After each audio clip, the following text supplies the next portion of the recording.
भाग्य का लिखा। चंदन नगर का राजा चंदन सिंह बहुत ही पराक्रमी एवं शक्तिशाली था। उसका राज्य भी धन धान्य से पूर्ण था। राजा की ख्याति दूर दूर तक फैली थी। एक बार चंदन नगर में एक ज्योतिषी पधारे। उनका नाम था भद्रशील। उनके बारे में विख्यात था कि वह बहुत ही पहुँचे हुए ज्योतिषी हैं और किसी के भी भविष्य के बारे में सही सही बता सकते हैं। वह नगर के बाहर एक छोटी कुटिया में ठहरे थे। उनकी इच्छा हुई कि वह भी राजा के दर्शन करे। उन्होंने राजा से मिलने की इच्छा व्यक्त की और राजा से मिलने की अनुमति उन्हें सहर्ष मिल गई। राज दरबार में राजा ने उनका हार्दिक स्वागत किया। चलते समय राजा ने ज्योतिषी को कुछ हीरे जवाहरात देकर विदा करना चाहा, परंतु ज्योतिषी ने यह कहकर मना कर दिया कि वह सिर्फ अपने भाग्य का खाते हैं। राजा की दी हुई दौलत से वह अमीर नहीं बन सकते। राजा ने पूछा, इससे क्या तात्पर्य है आपका गुरुदेव? कोई भी व्यक्ति अपनी किस्मत और मेहनत से गरीब या अमीर होता है। यदि राजा भी किसी को अमीर बनाना चाहे तो नहीं बना सकता। राजा की दौलत भी उसके हाथ से निकल जाएगी। यह सुनकर राजा को क्रोध आ गया। गुरुदेव, आप किसी का हाथ देखकर यह बताइए कि उसकी किस्मत में अमीर बनना लिखा है या गरीब। मैं उसको उलटकर दिखा दूंगा। तो गुरुदेव बोले, ठीक है, आप ही किसी व्यक्ति को बुलाइए, मैं बताता हूँ उसका भविष्य और भाग्य। ज्योतिषी ने शांतिपूर्वक उत्तर दिया। राजा ने अपने मंत्री को चुपचाप कुछ आदेश दिया और कुछ ही क्षणों में एक सजा धजा नौजवान ज्योतिषी के सामने हाजिर था। ज्योतिषी भद्रशील ने ध्यान से उस व्यक्ति का माथा देखा, फिर हाथ देखकर कहा, यह व्यक्ति गरीबी में जन्मा है और जिंदगी भर गरीब ही रहेगा। इसे खेतों और पेड़ों के बीच कुटिया में रहने की आदत है और वहीं रहेगा। राजा चंदन सिंह सुनकर हैरत में पड़ गया। बोला, आप ठीक कहते हैं, यह सजा धजा नौजवान महल के राजसी वस्त्र पहन कर आया है, परंतु वास्तव में यह महल के बागों की देखभाल करने वाला गरीब माली है। परंतु गुरुदेव, 1 वर्ष के भीतर मैं इसे अमीर बना दूंगा। यह जिंदगी भर गरीब नहीं रह सकता। राजा का घमंड देखकर ज्योतिषी ने कहा, ठीक है, आप स्वयं प्रयत्न कर लीजिए, मुझे आज्ञा दीजिए। और ज्योतिषी भद्रशील चंदन नगर से चले गए। राजा ने अगले दिन माली दयाल को बुलाकर एक पत्र दिया और साथ में यात्रा करने के लिए कुछ धन दिया। फिर उससे कहा, यहाँ से 100 कोस दूर बालीपुर में मेरे परम मित्र भानु प्रताप रहते हैं, वहाँ जाओ और यह पत्र उन्हें दे आओ।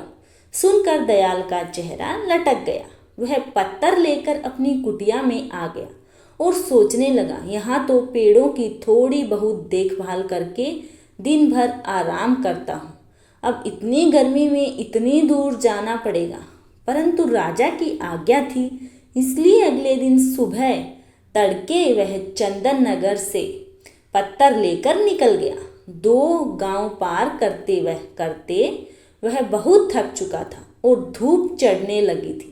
इसी कारण उसे भूख और प्यास भी जोर की लगी थी। वह उस गांव में बाजार से भोजन लेकर एक पेड़ के नीचे खाने बैठ गया।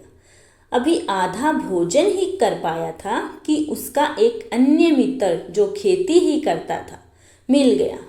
दयाल ने अपनी परेशानी अपने मित्र टीकम को बताई। सुनकर टीकम हंसने लगा। बोला, इसमें परेशानी की क्या बात है? राजा के काम से जाओगे तो खूब आवभगत होगे। तुम्हारी जगह मैं होता तो खुशी खुशी जाता। यह सुनकर दयाल का चेहरा खुशी से खिल उठा।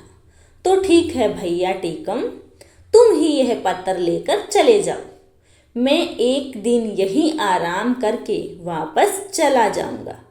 टीकम ने खुशी खुशी वह पत्थर ले लिया और 2 दिन में बाली नगर पहुंच गया। वहां का राजा भानु प्रताप था। टीकम आसानी से भानु प्रताप के दरवाजे तक पहुंच गया और सूचना भिजवाई कि चंदन नगर के राजा का दूत आया है। उसे तुरंत अंदर बुलवाया गया। टीकम की खूब आवभगत हुई। दरबार में मंत्रियों के साथ उसे बिठाया गया। जब उसने पत्तर दिया तो भानु प्रताप ने पत्तर खोला। पत्तर में लिखा था, प्रिय मित्र, यह बहुत योग्य एवं मेहनती व्यक्ति है। इसे अपने राज्य में इसकी इच्छा अनुसार 400 एकड़ जमीन दे दो और उसका मालिक बना दो। यह मेरे पुत्र समान है। यदि तुम चाहो तो इससे अपनी पुत्री का विवाह कर सकते हो। वापस आने पर मैं भी उसे अपने राज्य के 5 गांव इनाम में दे दूंगा। राजा भानु प्रताप को लगा कि यह सचमुच में योग्य व्यक्ति है। उसने अपनी पुत्री व पत्नी से सलाह करके पुत्री का विवाह टीकम से कर दिया और चलते समय ढेरों हीरे जवाहरात देकर विदा किया। उधर आलसी दयाल थका हारा अपनी कुटिया में पहुंचा और जाकर सो गया। 2 दिन सोता रहा, फिर सुबह उठकर पेड़ों में पानी देने लगा। सुबह जब राजा अपने बाग में घूमने निकले तो दयाल से पत्थर के बारे में पूछा। दयाल ने डरते डरते सारी बात राजा को बता दी। राजा को बहुत क्रोध आया और साथ ही ज्योतिषी के भविष्यवाणी भी याद आई। परंतु राजा ने सोचा कि कहीं भूल चूक भी हो सकती है, अतः वह एक बार फिर प्रयत्न करके देखेगा कि दयाल को धनी किस प्रकार बनाया जाए। 3-4 दिन पश्चात दयाल राजा का गुस्सा कम करने की इच्छा से खेत से बड़े बड़े तरबूज तोड़ कर लाया और बोला, सरकार, इस बार फसल बहुत अच्छी हुई है। देखिए खेत में कितने बड़े बड़े तरबूज हुए हैं। राजा खुश हो गए। उसने चुपचाप अपने मंत्री को इशारा कर दिया। मंत्री एक बड़ा तरबूज लेकर अंदर चला गया और उसे अंदर से खोखला कर उसमें हीरे जवाहरात भरवा कर ज्यों का त्यों चिपका लेकर ले आया। राजा ने दयाल से कहा, हम आज तुमसे बहुत खुश हुए, तुम्हें इनाम में यह तरबूज देते हैं। यह सुनकर दयाल का चेहरा फिर लटक गया। वह सोचने लगा कि राजा ने इनाम दिया भी तो क्या। वह बड़े उदास मन से तरबूज लेकर जा रहा था। तभी उसका परिचित लोटन मिल गया। वह बोला, क्यों भाई, इतने उदास होकर तरबूज लिए कहाँ चले जा रहे हो? दयाल बोला, क्या करूं, बात ही कुछ ऐसी है। आज राजा मुझसे खुश हो गए, पर इनाम में दिया यह तरबूज। भला तरबूज भी इनाम में देने की चीज है? मैं किसे खिलाऊंगा इतना बड़ा तरबूज? लोटन बोला, निराश क्यों होते हो भाई, इनाम तो इनाम ही है। मुझे ऐसा इनाम मिलता तो मेरे बच्चे खुश हो जाते। फिर ठीक है, तुम ही ले लो यह तरबूज। और दयाल तरबूज देकर कुटिया पर आ गया। अगले दिन राजा ने दयाल का फिर वही फटा हाल देखा तो पूछा, क्यों तरबूज खाया नहीं? दयाल ने सारी बात चुपचाप बता दी। राजा को दयाल पर बड़ा क्रोध आया, पर क्या कर सकता था। अगले दिन दयाल ने लोटन को बड़े अच्छे अच्छे कपड़े पहने बग्गी में जाते देखा तो उसके आश्चर्य का ठिकाना न रहा। दयाल ने अचानक धनी बनने का राज लोटन से पूछा तो उसने तरबूज का किस्सा बता दिया। सुनकर दयाल हाथ मलकर रह गया। तभी उसने देखा कि किसी राजा की बारात सी आ रही है। उसने पास जाकर पता किया तो पता लगा कि कोई राजा अपनी दुल्हन को ब्याह कर ला रहा था। ज्यों ही उसने राजा का चेहरा देखा तो उसके हाथों के तोते उड़ गए। उसने देखा राज सवारी पर टीकम बैठा था। अगले दिन टीकम से मिलने पर उसे पत्थर की सच्चाई पता लगी, परंतु अब वह कर ही क्या सकता था। राजा ने भी किस्मत के आगे हार मान ली। और सोचने लगा, ज्योतिषी ने सच ही कहा था, राजा भी गरीब को अमीर नहीं बना सकता।